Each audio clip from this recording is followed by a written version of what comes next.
Párodo. É entre o Coro e Electra. Electra está lamentando a morte do pai. E o Coro tenta contê-la nessa lamentação.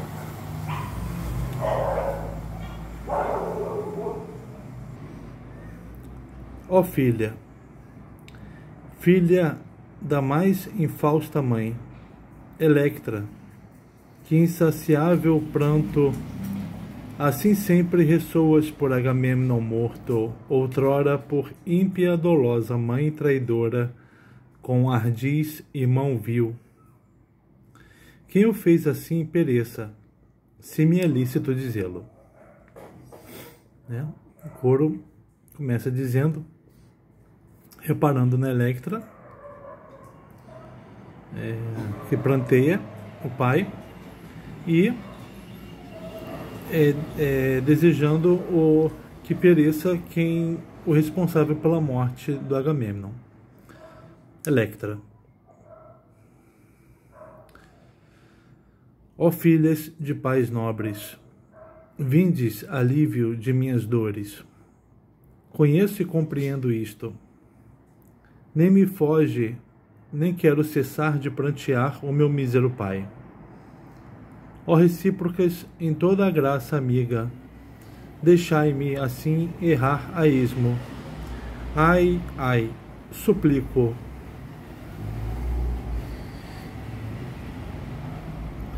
Mas não retirarás o teu pai de Hades, lago comum a todos, nem com ais, nem com preces, mas por desmedida pereces, lamentando impossível dor. Assim não se resolvem males, porque anseias por disforias. Não adianta chorar, porque você não vai retirar o teu pai do Hades, e você pode perecer por desmedidas preces, né? Por lamentar demais, você pode perecer. Nécio é quem se esquece dos falecidos míseros pais. Mas agrada-me a chorosa que geme, Itis, Itis, sempre, ave aflita, núncio de Zeus. E ó, toda mísera Níobe, julgo-te deusa, porque no sepulcro de pedra, ai, ai, tu pranteias. Ela está lembrando exemplos de mães, algumas histórias, né? Vamos ler aqui. Vamos ver Itis primeiro. No nosso dicionário. Eu marquei aqui.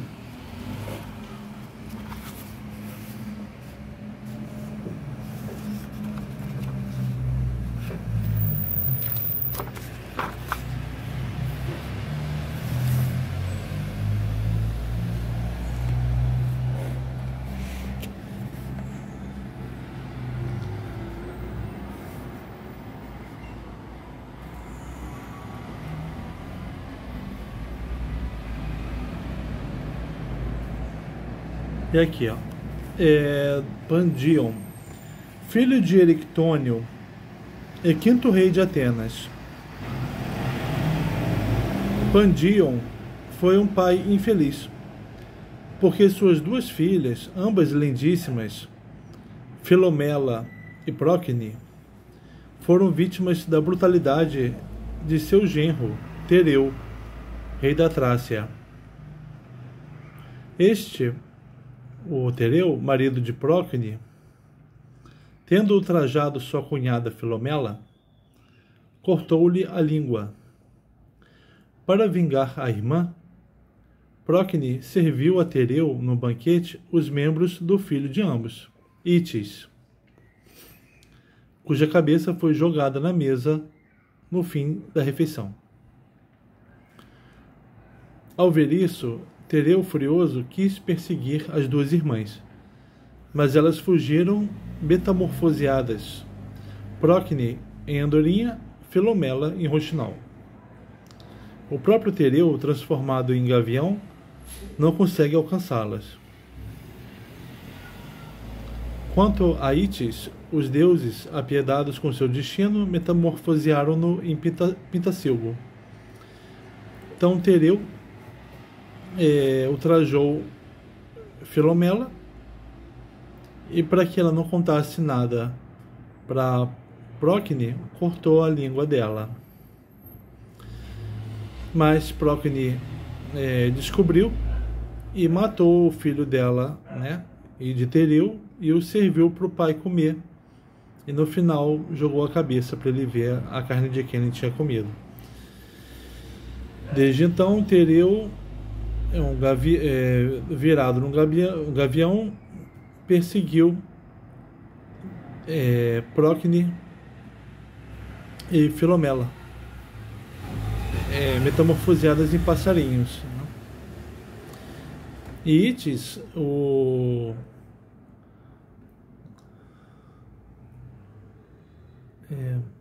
filho morto, servido para o pai, foi transformado pelos deuses em um pintacilgo.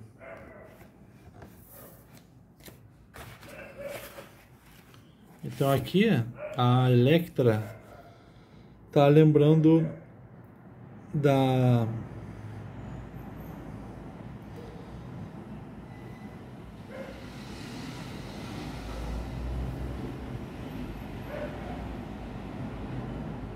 Honécio é quem se esquece dos falecidos míseros pais, mas agrada-me a chorosa que geme. Itis, Itis, sempre. Ave aflita, anúncio de Zeus. Procne, que vive transformada num passarinho, que vive gemendo pelo filho morto, né? Gritando Itis, Itis. Agora, ela também lembra da Níobe, que pranteia no sepulcro de pedra. Vamos ver sobre Níobe. Aqui, ó. Níobe.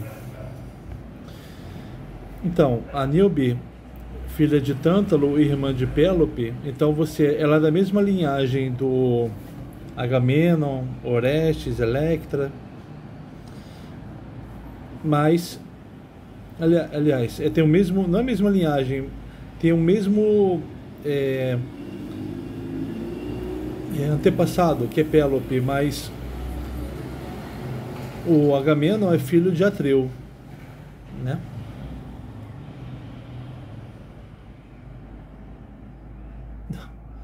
Minto. Tântalo teve Pélope e uma outra filha, né? A Níobe. Então, o ancestral comum entre Níobe e Agamenon é Tântalo, né? Mas a partir dele, os ramos se separaram, né? Pélope e o Atreu, Agamenon para um lado e Níobe para outro. Níobe casou-se com Anfíon, rei de Tebas, de quem teve um grande número de filhos. Homero lhe atribui 12, Hesíodo 20 e Apolodoro 14, tanto moças quanto rapazes. Os filhos chamavam-se Cípilo, Agenor, Fédimo, Ismeno, Olínito, Tântalo, Damazicton. As filhas eram Etoséia, Outera, Cleodosa, Astíoque, Ftia, Pelópia, Asticrátia ou Melibeia e Ogígia. Níobe, mãe de tantos filhos, vangloriava-se disso e desprezava a Latona, que só tivera 2. Leto, né, a mãe de Apolo e Ártemis. Chegava ao ponto de censurá-la por isso e de se opor ao culto religioso que lhe rendiam, pretendendo que ela própria merecia, a muito mais justo título, ter altares. Latona, ofendida com o orgulho de Níobe, recorreu a seus filhos para se vingar. Apolo e Diana, Ártemis, viram um dia, nas planícies vizinhas de Tebas, os filhos de Níobe fazendo os seus exercícios e mataram-nos a flechadas. Ao ouvirem o barulho dessa funesta execução, as irmãs desses infortunados príncipes acorrem sobre as muralhas e no mesmo momento sentem-se atingidas e caem sob as flechas invisíveis de Diana. Apolo matou os filhos de Níobe e Diana matou as filhas de Níobe. Enfim, a mãe chega, presa da dor e do desespero. Fica sentada junto do corpo de seus queridos filhos. Banha-os com suas lágrimas. O choro da mãe pelos filhos. Sua dor a torna imóvel. Ela não dá mais sinal algum de vida. Ei-la transformada em rochedo. Ela virou um rochedo. Um turbilhão de vento carrega para a Lídia no cimo de uma montanha, onde continua a derramar lágrimas que vemos escorrer de um bloco de mármore. Aí tem desdobramentos. Então ela também foi lembrada por Electra, que planteia os filhos no sepulcro de pedra, a ponto dela mesma virar um rochedo.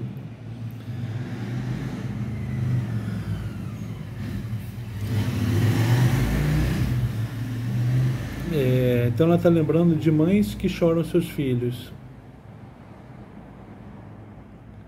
para falar dela que chora pelo seu pai.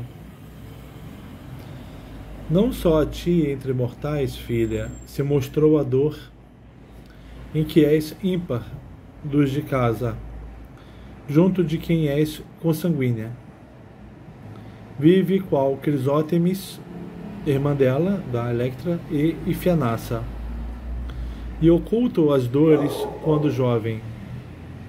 Próspero, que a ínclita terra micênia um dia receberá, ao vir nobre a esta terra, a passo caro a Zeus Orestes. Não só você sofreu,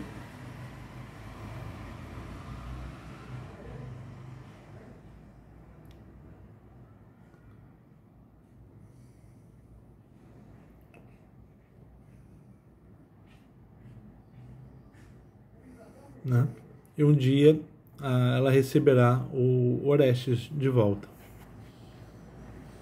Diz Electra, incansável a sua espera.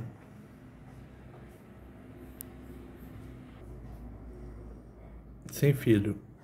Eu, mísera, inupta, solteira, sempre definho, úmida de pranto, com inexequível sorte de males. Assim como a mãe de Itis e assim como Níobe, o pranto dela não para, com inexequível sorte de males. Ele vive esquecido do que sofreu e soube.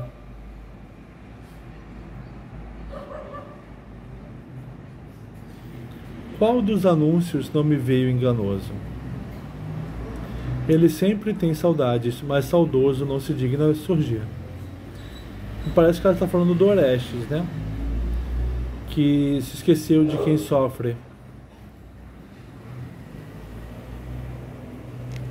mas não aparece. E tem saudades, mas não aparece. Aí diz o coro: coragem, coragem, filha, ainda é grande no céu Zeus, que tudo guarda e domina. Delega-lhe grave ira. Não te ires com inimigos, nem te esqueças. O tempo é um deus maneiro. Nem é desatento o moço Agamemnônida, por ter a borda pastoril de Crisa, nem o deus rei do Aqueronte.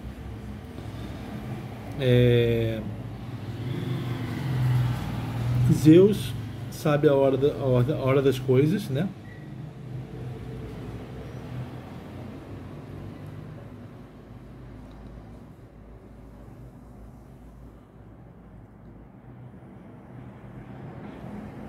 Zeus dá ira, deixa a Electra irada, mas ela não deve se irar contra inimigos e nem se esquecer de que o irmão dela não é desatento, né? Diz Electra: longa vida sem esperança já se foi e não resisto mais. Eu sem filhos me consumo. Nenhum marido me protege. Qual forasteira sem valor? Servo na casa de meu pai, com estas vestes indignas, e circundo mesas vazias. Ela é como uma escrava na própria casa. Morto estando o pai dela, o poder sendo tomado por aquela que traiu o pai dela, traiu os filhos.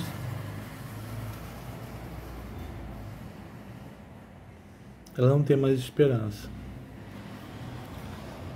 E não tem ninguém para protegê-la. Diz o coro: mísero rumor no retorno, mísero no tálamo paterno, quando desferido o golpe frontal de bronze o gume, dolo tramou, Eros matou, criando terrível, terrível cena. Deus o mortal fosse quem assim fez. Deus o mortal que tenha matado Agamenon foi um ato terrível. Ó dia, aquele pior de todos que tive, ó noite, ó fardo de nefanda ceia. Meu pai viu indigna morte por duas mãos que me tiraram a vida traída e me destruíram. O grande Deus Olímpio lhes dê punitivas dores. Não frua festa jamais quem fez obras tais.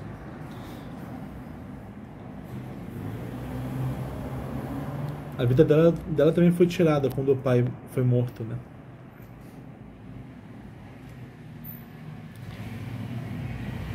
E ela pede que Zeus puna os responsáveis por isso. Pensa, não fales mais. Não sabes de quem vêm os fatos? Cais em casa em ironia tão indigna? Obtiveste males a mais, por brava sempre fazer guerras. Com poderosos não se discute, suporta. Aqui o coro mostra bem que para ele ou para elas, né, formado de mulheres, Electra não deve mostrar sua cólera contra os assassinos do seu pai, porque os males que ela sofre podem piorar.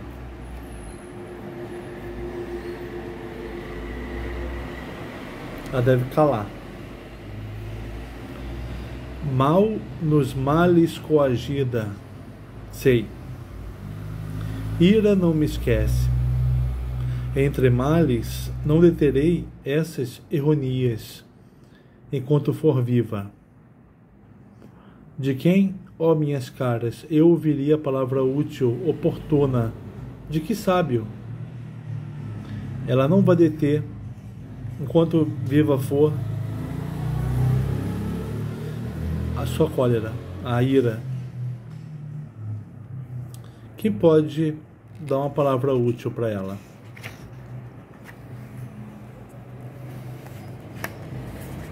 Deixai, parceiras, pois isto se dirá insolúvel. Não cessarei nunca fadigas tão sem conta dos prantos. Mas, benévola, te digo qual mãe leal, não cries a ironia com ironias. A sua ira é uma ironia que cria mais ironias.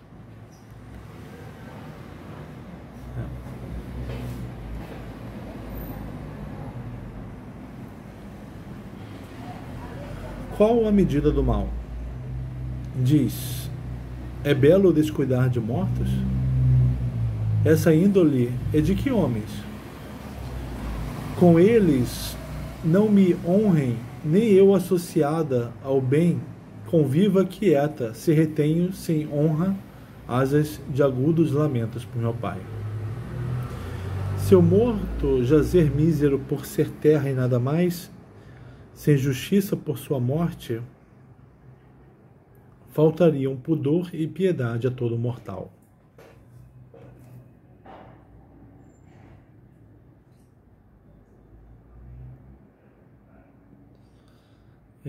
Que eu não receba honras, nem me associe ao bem, se eu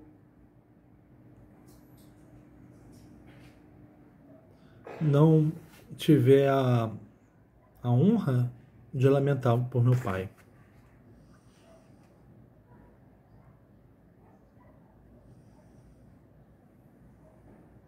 Se eu cometer a desonra de não lamentar o meu pai. Ela está argumentando, ela está lutando pela honra de lamentar o pai dela, sem temer retaliação dos poderosos.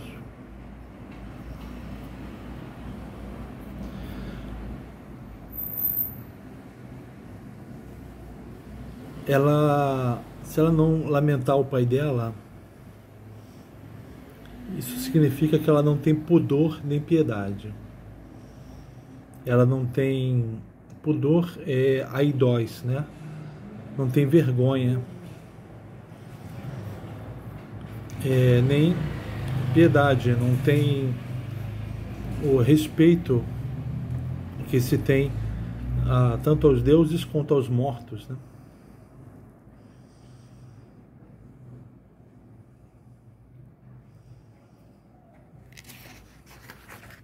Então é isso.